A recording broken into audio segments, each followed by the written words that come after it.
আমাদের দেশে জ্বালানি তেল এবং গ্যাসের কোনো সংকট নেই, সেটা আমরা পরিসংখ্যান দিয়ে আমরা দেখিয়েছি, মাননীয় মন্ত্রী দেখিয়েছেন। স্বরাষ্ট্রমন্ত্রী খুব সুন্দর করেই বলেছেন কোনো সংকট নাই। এটা আসলে সংসদের ভিতরে নাই, বাইরে।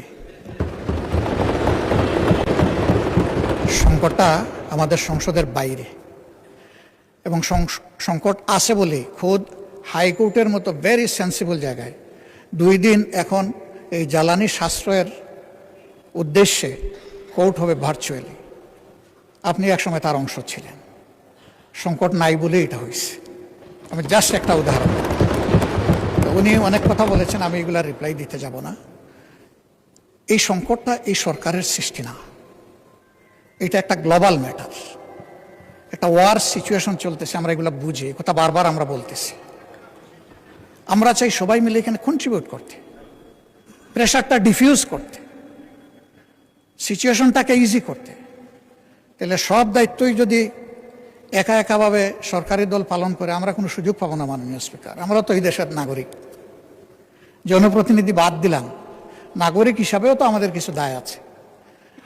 আমরা ওই পজিটিভ অ্যাটিটিউডের জায়গা থেকেই এই আলোচনাটা দরকার বলে মনে করি। আমি ধন্যবাদ জানাই মাননীয় স্বরাষ্ট্রমন্ত্রীকে। উনি বলেছেন তারপরেও যদি আপনি গুরুত্বপূর্ণ বিবেচনা করেন, ৬৮ বিধিতে আমাকে আপনি নোটিশ দেওয়ার জন্য অনুরোধ জানাতে পারেন এবং আমি সেই নোটিশটা দিতে পারি। ওখানে তো আধা ঘন্টা সময়। তো আধা ঘন্টা সময়ের ভিতরে সরকারি দল বলবে কতটুকু, আমি বলবো কতটুকু, আমরা বলবো কতটুকু।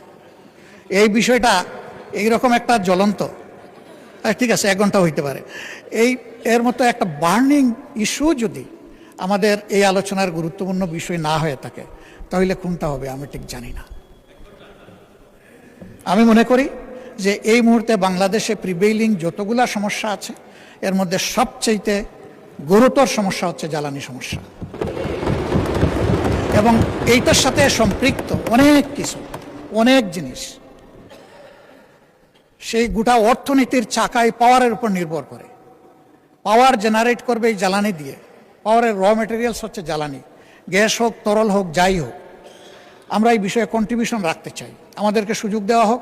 আমি আবার অনুরোধ করব, এটাকে আজকে আপনি ডিসপোজ অফ না করে, আমার বিশেষ অনুরোধ, সংসদ নেতার প্রেজেন্সেই বিষয়টা আলোচনার জন্য আপনি 3 দিন সময়ের মধ্যে ফিক্স আপ করতে পারেন।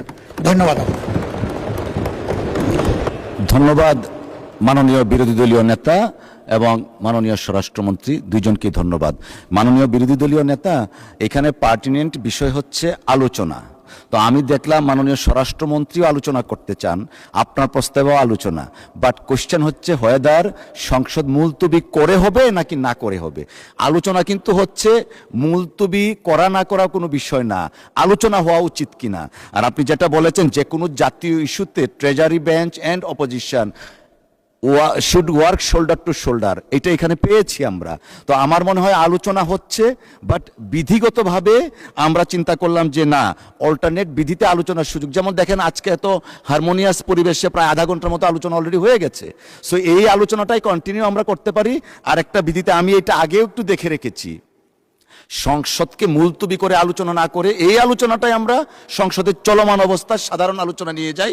সময়ের প্রেক্ষিতে এটা আমরা আলোচনার ভিত্তিতে আধা ঘন্টার জায়গায় 1 ঘন্টা করতে পারি, 1.5 ঘন্টা করা যেতে পারে, বাট মুলতবি না রেখে।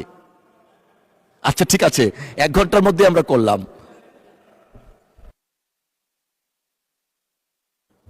জি মাননীয় বিরোধী দলীয় নেতা। ফুল ফুটুক। জি, আপনার বুলিতে চন্দন ফুল ফুটুক। আপনি শেষে বলেছেন 1.5 ঘন্টা, আমি মেনে নিলাম যে মাননীয় বিরোধী দলের নেতা, আপনারটাই কবুল, আপনি মেনে নিলাম। মেনে নিয়ে আমরা ইনশাল্লাহ কালকে নোটিশ দিব, আপনি আমাদেরকে সুযোগ করে দিবেন। তবে সংসদ নেতার প্রেজেন্সে আমরা এই আলোচনাটা করতে চাই। ধন্যবাদ আপনাকে। আচ্ছা।